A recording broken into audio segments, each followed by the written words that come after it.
एक ऐसी रिपोर्ट जिसको देखकर और जानकर आप भी सोच में पड़ जाएंगे, जिसको देखने के बाद आपको ये महसूस होगा कि भारतीय महिलाओं के साथ क्या हो रहा है और ये कितना गलत है। खाड़ी देशों में पैसा कमाने की चाह में जाने वाली महिलाओं के साथ शोषण के लगातार मामले सामने आते हैं। उनके साथ हुए बर्बरता की कहानी सुनकर रूह कांप उठता है।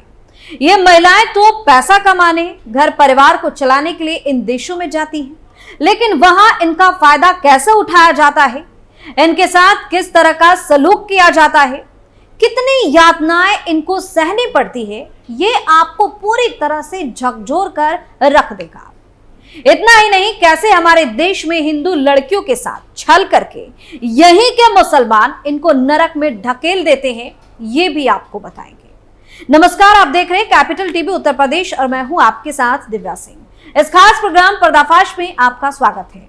आज पर्दा उठाएंगे खाड़ी देशों में भारतीय महिलाओं की नरकीय जिंदगी से। खाड़ी देशों में भारतीय लड़कियों की दयनीय हालत, बेचने के बाद लड़कियों से करवाया जा रहा मुजरा। इस घिनौने कांड में शामिल है कांग्रेस का नेता। कहानी सुनकर कांप जाएगी आपकी भी रूह। पर्दाफाश में सबसे पहले बात करते हैं ऑफ इंडिया पर छपी एक खबर की, जिसने ये सोचने पर मजबूर कर दिया है कि देश में क्या हो रहा है और कब हिंदू बेटियों के साथ, भारतीय महिलाओं के साथ इस तरह के घिनौने कांड होते रहेंगे, आखिर कब तक। इस खबर का टाइटल है, भारतीय लड़कियों से खाड़ी देशों में करवाया जा रहा मुजरा, सैफुद्दीन है शामिल, पीड़िता ने दिल्ली सहित कई महानगरों की बताई हालात, कांग्रेस नेता भी शामिल। अब आपको पूरी कहानी बताते हैं। उत्तर प्रदेश की राजधानी लखनऊ में 13 मई 2014 को एक हिंदू लड़की ने अपने मुस्लिम शौहर के खिलाफ हिंसा का केस दर्ज करवाया था। इसमें 6 नामजद सहित अन्य अज्ञात लोगों के खिलाफ मामला दर्ज हुआ था, लेकिन इस मामले में अब पीड़िता सामने आ गई।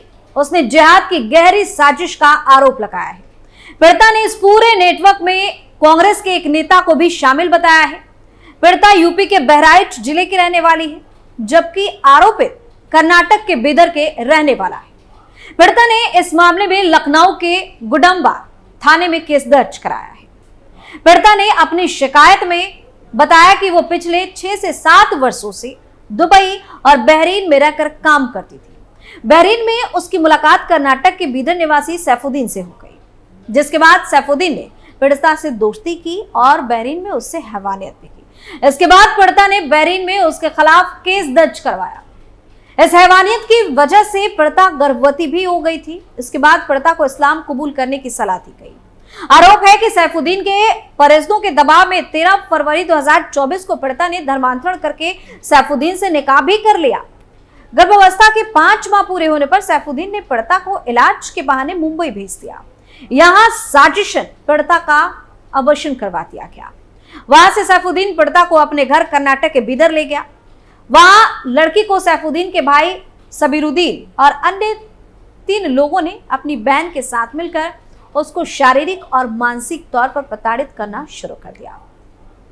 लखनऊ की पीड़िता ने अपनी शिकायत में सैफुद्दीन की पूर्व प्रेमिका मोनिका और कुछ अन्य लोगों के नाम दर्ज करवाए हैं। इनके आधार पर सैफुद्दीन, उसके 4 भाई बहन और पूर्व प्रेमिका मोनिका पर आईपीसी के तहत एफआईआर दर्ज की गई है।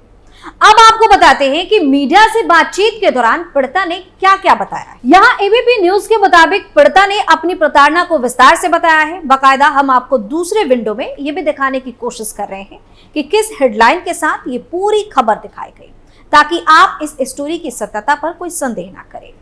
इसमें टाइटल लिखा गया है, लखनऊ में लव जिहाद के इस मामले से पूरा देश सन्न, पीड़ित लड़की ने बताई पूरी कहानी। देखिए, आगे लिखा गया है कि लखनऊ में लव जिहाद और धर्मांतरण का सनसनीखेज मामला दर्ज हुआ है और बहराइच की एक लड़की ने कर्नाटक के सैफुद्दीन और उसके परिवार के खिलाफ मामला दर्ज कराया है।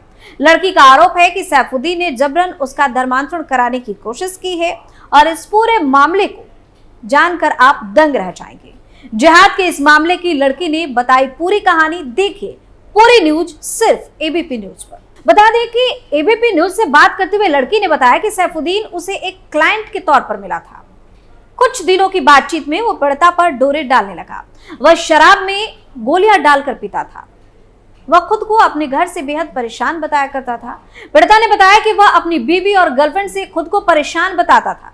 धीरे धीरे सैफुद्दीन ने पीड़िता को अपने साथ निकाह के लिए तैयार करने की कोशिश की। एक दिन आरोपी सैफुद्दीन ने लड़की को नशीली दवा देकर उसका दुष्कर्म किया और फिर अश्लील वीडियो बनाकर उसे ब्लैकमेल करने लगा। पीड़िता ने आगे बताया कि सैफुद्दीन का पेशा लड़कियों को इमोशनल ब्लैकमेल करके उन्हें अपने जाल में फंसाना है। ये लड़कियां मुंबई, दिल्ली और गुजरात आदि प्रदेशों की हैं। इन लड़कियों को होटल और ब्यूटी पार्लर की जॉब दिलाने का लालच दिया जाता है। बाद में लड़कियों को खाड़ी देशों में बेच दिया जाता है और उनसे मुजरा करवाया जाता है। पीड़िता का दावा है कि वो कई लड़कियों को जानती है जो बहरीन के अलग अलग बार में काम कर रही हैं। इसी दौरान पीड़िता ने बताया कि बीदर में कांग्रेस पार्टी का एक नेता है जो सैफुद्दीन का रिश्तेदार है। इस रिश्तेदार पर भी आरोप है कि उसने न सिर्फ पीड़िता के साथ हाथापाई की बल्कि उसके साथ हैवानियत भी करने की कोशिश की। तो ये यूपी के पीड़िता की कहानी है। अब आगे जो आप एक लड़की की आप बीती सुनने वाले हैं वो डरा देगा और खबर जानकर सावधान भी करने वाला है। दरअसल तहकीकात करने पर इसी तरह की एक और स्टोरी हमें मिली जिसे इंडिया टीवी पर हमने देखा। यहाँ भी खाड़ी देश से जान बचाकर भागी पंजाब की एक लड़की की आप बीती बताई गई है। इससे पहले हमने जो रिपोर्ट दिखाई वो उत्तर प्रदेश की पीड़िता की है, लेकिन अब आपको पंजाब की एक लड़की की कहानी बताते हैं। सबसे पहले देखिए इंडिया टीवी ने किस तरह से इस खबर को दिखाया है। इंडिया टीवी की हेडलाइन है, खाड़ी के देशों से जान बचाकर घर लौटी विधवा मां की बेटी, सुनाई दर्दनाक आप बीती। खाड़ी देशों में पैसे कमाने की चाह में जाने वाली महिलाओं के साथ शोषण के लगातार मामले सामने आते हैं। उनके साथ हुए बर्बरता की कहानी सुनकर रूह कांप उठती है। ऐसा ही एक और मामला सामने आया। एक युवती 2 खाड़ी देशों से जान बचाकर भारत लौटी है। ट्रैवल एजेंटों ने धोखे से उसे ओमान के मस्कट में बेच दिया था। राज्यसभा सदस्य संत बलबीर सिंह सीचेवाल की कोशिशों के बाद विधवा मां की बेटी अपने वतन वापस लौटी है। खाड़ी देश में 5 महीने की नरकीय जिंदगी जीने के बाद लौटी पीड़िता ने अपनी दर्द भरी कहानी सुनाई। उसने बताया कि कैसे एजेंटों ने उसे दुबई, मस्कट और अबू धाबी जैसे देशों में फुसलाया। जालंधर जिले की रहने वाली पीड़िता युवती ने निर्मल कुटिया सुल्तानपुर लोधी में अपना दुखड़ा सुनाया और कहा कि ट्रैवल एजेंट ने उसे दुबई भेजने के 30,000 रुपए भी लिए, लेकिन उसे धोखे से मस्कट में फंसा दिया। यहाँ उसे रोजाना पीटा जाता था। पीड़िता ने बताया कि उसे चमड़े की बेल्ट से पीटा जाता। पूरे दिन घर का काम करने के बाद उसे एक ऑफिस में बंद कर दिया जाता। 2 महीने बीतने के बाद उसने उम्मीद छोड़ दी कि वो वहां से जिंदा लौट कर वापस अपने देश आ पाएगी। उसने कहा कि उस पर जो अत्याचार हो रहा था वो बहुत भयानक था। कभी कभी तो इतनी पिटाई होती थी कि वह बेहोश हो जाती। पीड़िता ने राज्यसभा सदस्य संत बलबीर सिंह को धन्यवाद देते हुए कहा कि अगर उन्होंने समय पर उसकी मदद नहीं की होती तो अरब देश से उसकी वापसी मुश्किल थी। पीड़िता ने बताया कि वह इस साल फरवरी में परिवार की आर्थिक स्थिति को सुधारने के लिए दुबई गई थी, लेकिन उसका यह फैसला संकट बनकर उस पर ही टूट पड़ा जब एजेंटों ने उसे बेच दिया।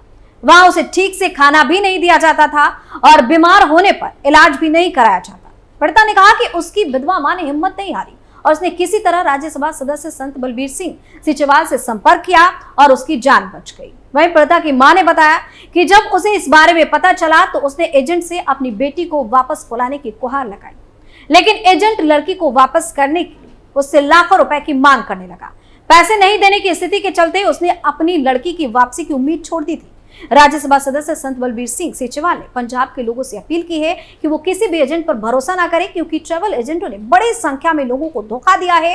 खाड़ी देशों में महिलाओं के साथ लगातार हो रहे शोषण को रोकने की जरूरत है। वहां लड़कियों की स्थिति बहुत दयनीय है। तो इस तरह से इन दोनों मामलों ने सोचने पर मजबूर कर दिया है कि कैसे इस तरह की करतूत को रोकी जाए जिससे भारतीय महिलाएं सुरक्षित रहें।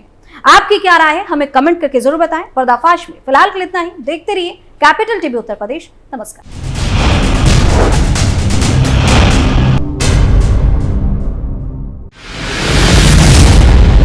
मैं राजनीति करता नहीं, पर राजनीति को बहुत गहरे तक समझता हूं।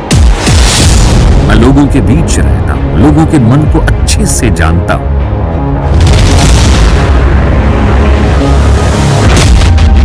पब्लिक और पॉलिटिक्स की हर नक्श को खूब पहचानता हूं। संघर्ष की सियासत से सत्ता के सिंहासन तक मैं हर खबर से खरा सच निकालता हूं। ना कोई दौड़, ना कोई race. Capital TV, Uttar Pradesh.